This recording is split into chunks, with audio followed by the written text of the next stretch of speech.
The U.S. has had diplomatic relations with Pakistan for decades, and it often works closely with Pakistan. Joining us live this Sunday morning is Ambassador Asad Khan. He is Pakistan's ambassador to the United States, and he joins us this morning with perspective on the unfolding situation in Afghanistan. Ambassador, thank you for joining us this morning. I want to start with the human crisis that's underway right now, because we'll get into the politics of this in a moment. But what needs to happen right now on the ground to help these people who are trying to get out of Afghanistan? And it can't just be the United States. What role is Pakistan doing right now? What is your nation involved in? Thank you very much, Tom, first of all, for having me this morning. And I think you have pointed out the most important subject that is drawing all our attention. And the government in Pakistan is fully focused on helping in whatever way we can the evacuation and repatriation of those who wish to leave Afghanistan. In fact, our embassy is perhaps the only embassy which is working round the clock, issuing visas to those who wish to go to Pakistan.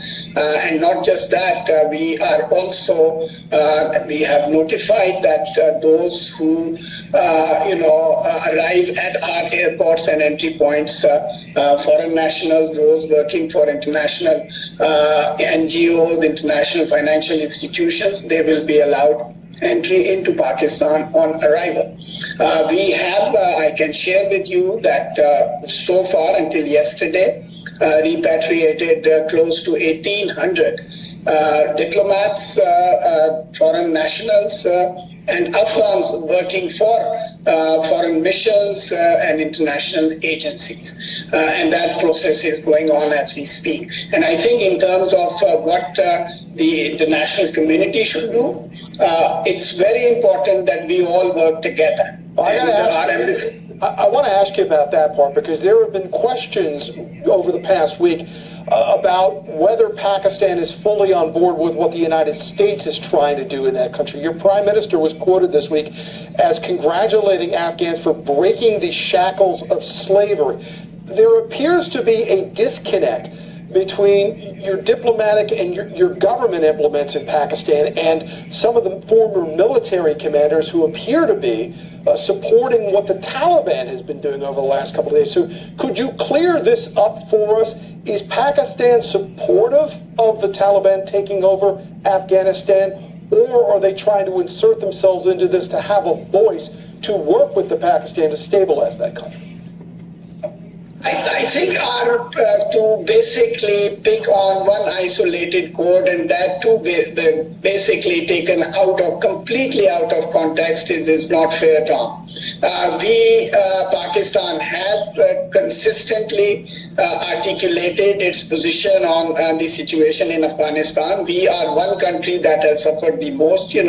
We have lost about 80,000 Pakistanis to this conflict. We have lost about $150 billion. And we know that if this conflict continues, it is going to spill into Pakistan also. And Prime Minister has been a consistent advocate for years now, saying that there is no military solution and the only way forward is through dialogue and engagement between all parties. And that is precisely what we are trying to do, even as things developed and evolved so rapidly that they defied all assessments. They surprised everybody and shocked everybody.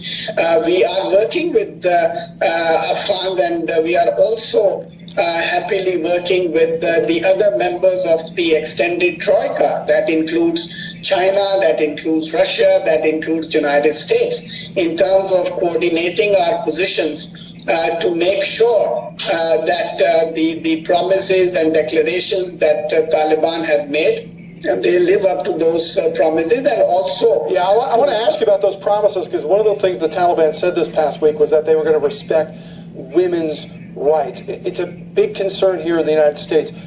What inroads has Pakistan made to the Taliban to ensure that they follow up on that, and that is just not something they're spewing right now to put a kinder face on the Taliban that people were introduced to 2 decades ago?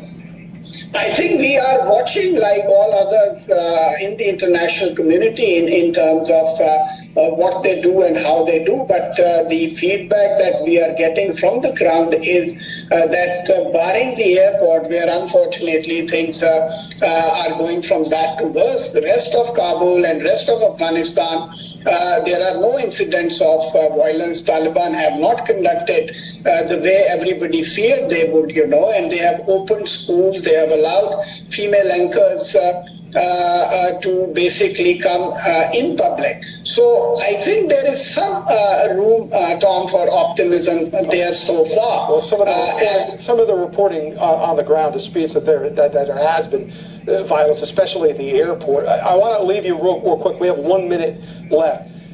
In Pakistan, you do have a Pakistani Taliban.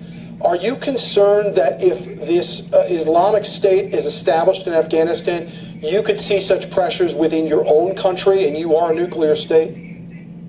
We have maintained that consistently, that Afghanistan territory should not be used against any country. That includes Pakistan, that includes United States. And in fact, for that precise reason, we have consistently advocated for an inclusive government, because instability, Tom, creates these ungoverned spaces that provides safe havens to those elements. We will have to leave it there, Ambassador Khan. We thank you so much for joining us, the U.S. Ambassador to the United States from